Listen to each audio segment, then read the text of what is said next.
नमस्कार friends, nomadic एसडे में आपका स्वागत है। मैं हूं आपका होस्ट शुभम जैन। पिछले 2 एपिसोड्स में आपने देखा कि हमने महाकालेश्वर ज्योतिर्लिंग के दर्शन किए और उसके बाद लोकल उज्जैन घूमते हुए यहाँ के काफ़ी प्रसिद्ध मंदिरों में भी भगवान के दर्शन किए। हमने राम घाट पे शिप्रा आरती का भी खूब आनंद लिया। हम अपने आज के दिन की शुरुआत करने जा रहे हैं हरसिद्धि माता टेम्पल से, जो कि एक शक्तिपीठ है। अगर आप चैनल पर नए हैं तो प्लीज़ सब्सक्राइब कर दीजिएगा और बाकियों के साथ शेयर भी कर दीजिएगा।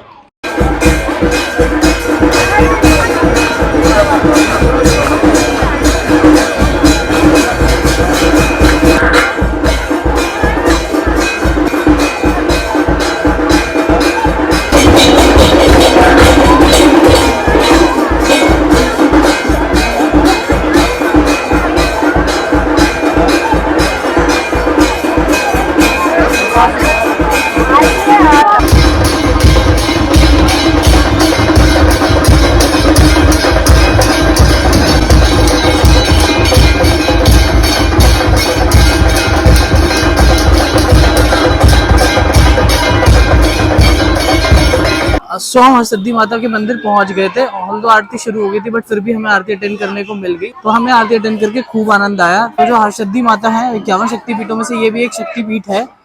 यहाँ पे माता सती के दाहिने हाथ की कोनी गिरी थी। ऑल्सो ये सम्राट विक्रमादित्य की आराध्य देवी भी है। सम्राट विक्रमादित्य यहाँ पे पूजा के लिए आया करते थे और वो दीप राग जब गाते थे तो यहाँ पीछे दीप स्तंभ देख रहे हैं, ऐसा बोला जाता है कि दीप स्तंभ अपने आप प्रज्वलित हो जाते थे। ऑल्दो आज की डेट में ये किसी पुजारी या पुरोहित के द्वारा जलाए जाते हैं, बट उस समय पे ये खुद से ही प्रज्वलित हो जाते थे। बाकी हम अंदर गए, हमने माता के दर्शन किए, हमें खूब अच्छे से दर्शन हुए।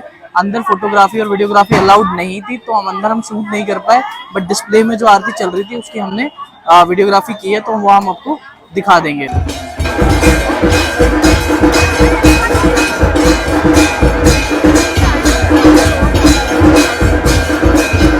बाकी इसी प्रोमाइसेस के अंदर करकोटेश्वर महादेव का मंदिर भी है और चिंताहरण गणेश जी का मंदिर भी है। आप वहाँ पे भी दर्शन कर सकते हैं। तो चलिए अब हम यहाँ से चलते हैं। नेक्स्ट हम चलेंगे महाकाल महालोक, जो कि रात में काफ़ी अच्छा दिखाई देता है। वहाँ पहुँचेंगे, उसको देखेंगे और आपको भी दिखाएंगे। आइए। तो मैं महाकाल महालोक की तरफ बढ़ रहा था, बट मुझे पीछे ये विक्रमादित्य का टीला दिख गया है, जिसकी ओपनिंग टाइमिंग है 7 to 9:30, सुबह 7 बजे से रात्रि 9:30 बजे तक। तो ये वो जगह है जहाँ पे कभी विक्रमादित्य बैठा करते थे। आइए अंदर चलते हैं, मैं आपको कुछ अमेजिंग चीज़ें दिखाता हूँ और कुछ अमेजिंग फैक्ट्स बताऊंगा। आइए।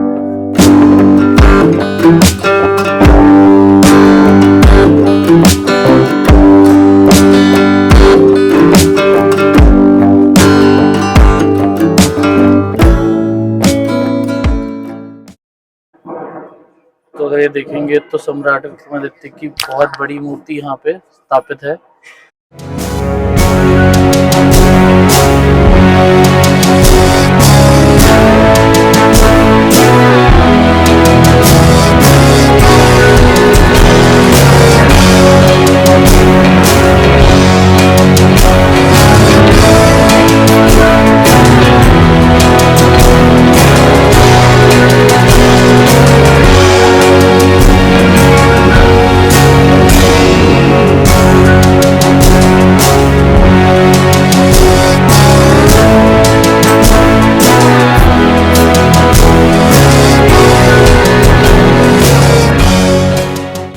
विक्रमादित्य जी के दर्शन करके भी काफी हमें अच्छा लगा।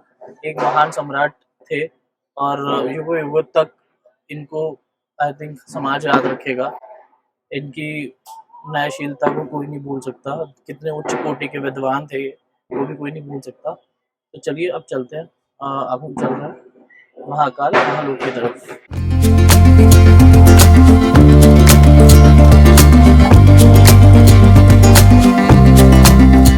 हम महाकाल महालोक के स्टार्टिंग पॉइंट तक पहुंच चुके हैं, जहां पे हमने आपको लास्ट टाइम छोड़ा था। वहीं खड़े हुए हैं। पीछे देखेंगे तो यहां से महाकाल महालोक की एंट्री शुरू होती है।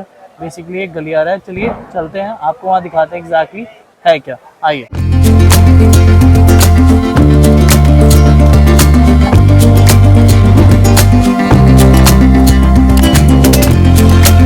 महालोक का मतलब है जहाँ पे महादेव का लोक है। तो यहाँ पे आपको देखिए इस तरीके का चित्रण देखने को मिलेगा।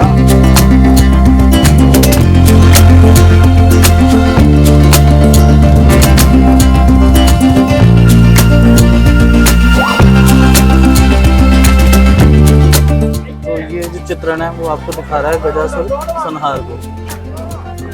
तो ये चित्रण है जो आपको दर्शाता है कि शिवचताओं से गंगा अवतरण कैसे हुआ।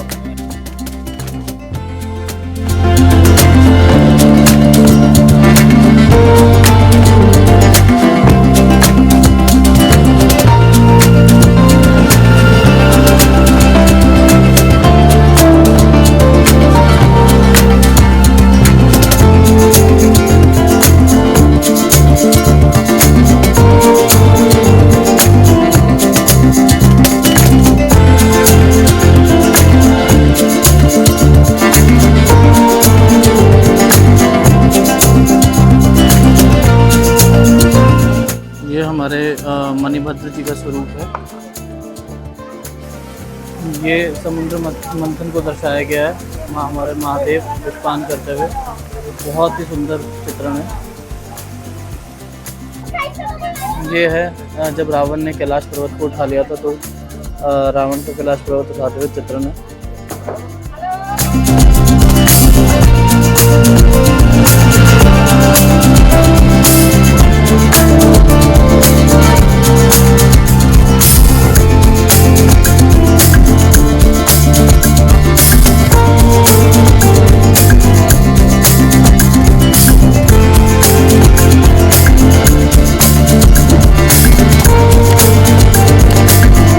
हमारे महाकाल के महालोक के अंदर ही अगर आप इस मूर्ति के दर्शन करना चाहते हैं, मान लीजिए आप इस मूर्ति की लाइन में नहीं लगना चाहते हैं और वहाँ पे आपके अवेलेबिलिटी नहीं मिल रही है, तो आप VR के थ्रू 150 रुपये दे के आप यहाँ महाकाल की उस मूर्ति देख सकते हैं।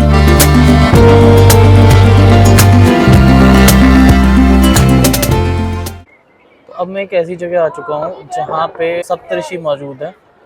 ये वो सप्तऋषि हैं जिसकी व्याख्या हम ग्रंथों और पुराणों में सुनते आए हैं। ये वो सप्तऋषि हैं जिनके गुरु स्वयं हमारे भगवान शिव हैं, हमारे महाकाल हैं।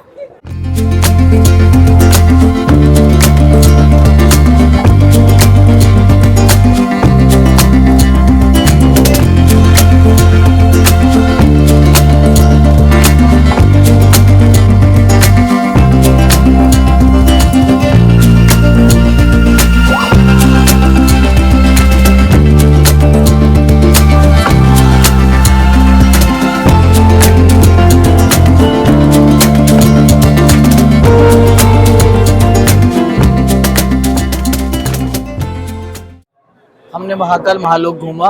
वैसे तो हमने काफ़ी सारी जगह घूमी है उज्जैन में, बट यहाँ पे मंदिर और घूमने की जगहों को कोई अंत नहीं। अगर आप 3 दिन 4 दिन 6 दिन और महीना भी लगा कर घूमे तो इतने मंदिर हैं कि आप एक महीने में भी सारे मंदिर कवर नहीं कर सकते। हाँ, हम भ्रतरी की गुफा जाना चाहते थे बट हम नहीं जा पाए क्योंकि टाइम लिमिटेशन की वजह से। अब रात के 9 बज चुके हैं। अब देखते हैं, डिनर हमारी करने की इच्छा बिल्कुल नहीं है अब, बट हम यहाँ की एक फेमस कुल्फ़ी वाला है, मतलब उनका नाम ही फेमस कुल्फ़ी है, तो कुल्फ़ी ज़रूर ट्राई करना चाहेंगे अगर हमें मौका लगा तो। और डिनर में कुछ हल्का फुल्का स्ट्रीट फूड अगर मिलता है तो हम यहाँ पे ट्राई करेंगे। तो मैं आपको कुल्फ़ी की बात कर रहा था, ये पीछे है फेमस कुल्फ़ी। तो ये आप महाकाल मंदिर से दर्शन करके भी चौक पे आते हैं, लेफ्ट हैंड साइड पे मुड़ के दूसरी दुकान है। इनकी पहले दुकान छत्री चौक पे हुआ करती थी, पता नहीं यहाँ पे कब खोली है। चलिए आइए इनसे मैं पूछता हूँ, इधर कब खोली, इधर दुकान कब खोली आपने? ये तो अभी यहाँ से नहीं हुआ, 12 साल। उधर थी ना, छत्री चौक पे थी ना, इधर कब खोली? यहाँ तो 8-9 साल हुए। 8-9 साल ही हुए। आपकी बेस्ट कुल्फी कौन सी है? तो खिलाइए हमें केसर पिस्ता। तो ये एक पीस जो है ये 35 रुपीज़ का है। पहले जब मैं खाया करता था 25 रुपीज़ का हुआ करता था, बट इतने साल पहले खाते थे, अभी महंगाई बढ़ गई है। इसको खा लेते हैं, तो चलते हैं होटल की तरफ। आज का एपिसोड यहीं खत्म कर रहे हैं। कल हमें ओमकारेश्वर की तरफ जाना, तो ओमकारेश्वर से पहले अगर हमें टाइम मिला तो बद्री गुफा होके आएंगे, अगर नहीं मिला तो हम डायरेक्टली ओमकारेश्वर पहुँचेंगे और वहाँ आपसे मिलेंगे। तब तक के लिए bye bye, take care, stay happy, stay safe. हमने उज्जैन में महाकालेश्वर ज्योतिर्लिंग के दर्शन और बाकी सभी मंदिरों के दर्शन एक ही दिन में पूरे किए। अगर आप आराम से घूमना चाहें तो भी आपको 2 दिन उज्जैन दर्शन के लिए सफिशिएंट रहेंगे। अगर आप उज्जैन अपने कंफर्ट और टाइमिंग के हिसाब से घूमना चाहते हैं तो आपको 500 रुपए में ई रिक्शा या ऑटो मिल जाएगा, जो आपको उज्जैन के सभी प्रसिद्ध मंदिरों के दर्शन करवा देंगे। हमने अपने उज्जैन दर्शन को ई रिक्शा के थ्रू कंप्लीट किया। हालांकि हमने कुछ एडिशनल जगहें जैसे इस्कॉन टेम्पल और चिंतामन गणेश टेम्पल भी कवर किया, तो उसके लिए हमें एडिशनल चार्जेस देने पड़े। अगर आप उज्जैन थोड़ा इकोनॉमिकल तरीके से घूमना चाहें तो आप सिटी बस सेवा का यूज भी कर सकते हैं, जो मात्र 100 रुपए में आपको उज्जैन के सभी प्रसिद्ध मंदिरों के दर्शन करवा देंगे। हालांकि बहुत सारी private tour and travel agencies भी हैं जो मात्र 50 से 60 रुपए में आपको उज्जैन दर्शन करवा देंगी, बट प्रेफरेबल यही है कि आप सिटी बस सेवा का यूज करें और इन सब के लिए आप एक दिन पहले से ही एडवांस में बुकिंग करा लें ताकि लास्ट मोमेंट पे आपको कोई इश्यू फेस ना करना पड़े। अब बात करते हैं कॉस्ट ऑफ एकोमोडेशन की। उज्जैन में आपको रेलवे स्टेशन और बस स्टैंड से लेकर महाकालेश्वर ज्योतिर्लिंग तक बहुत सारे होटल, होमस्टेज और धर्मशाला देखने को मिल जाएंगे। आप अपनी प्रेफरेंस और बजट के हिसाब से कोई भी ऑप्शन चूज कर सकते हैं। यहाँ पे धर्मशाला 500 रुपए से और होटल 1000 रुपए से शुरू हो जाते हैं। प्रेफरेबल यही है कि आप मंदिर के पास स्टे कीजिएगा ताकि आपको लोकल टूरिस्ट स्पॉट घूमने में थोड़ी आसानी रहे। हम उज्जैन सुबह 4 बजे पहुंचे थे तो हमने थोड़ा जल्दी में होटल लिया और जो प्रॉपर्टी हमने बुक की वो हमें बहुत ज्यादा कन्वीनियंट नहीं लगी, इसलिए हम उसका रेफरेंस यहाँ पर नहीं दे रहे हैं। बट उज्जैन में आपको अपने बजट के अकॉर्डिंग हर टाइप की प्रॉपर्टी देखने को मिल जाएगी।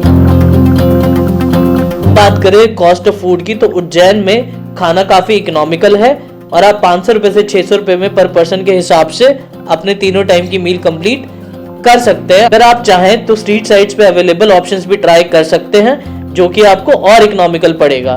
मैं आशा करता हूं कि आपको उज्जैन टूर के तीनों एपिसोड्स पसंद आए और ये आपको हेल्प करेंगे आपकी आइटनरी प्लान करने में। अगले एपिसोड में आप देखेंगे कि हम ओमकारेश्वर गए, जहां पे हमने ओमकारेश्वर और ममलेश्वर ज्योतिर्लिंग के दर्शन किए। अगर आप चैनल पे नए हैं तो चैनल को सब्सक्राइब कर दीजिएगा और बाकियों के साथ शेयर भी कर दीजिएगा। तो जल्द मुलाकात होगी आपसे अगले एपिसोड में, तब तक के लिए बाय बाय, टेक केयर।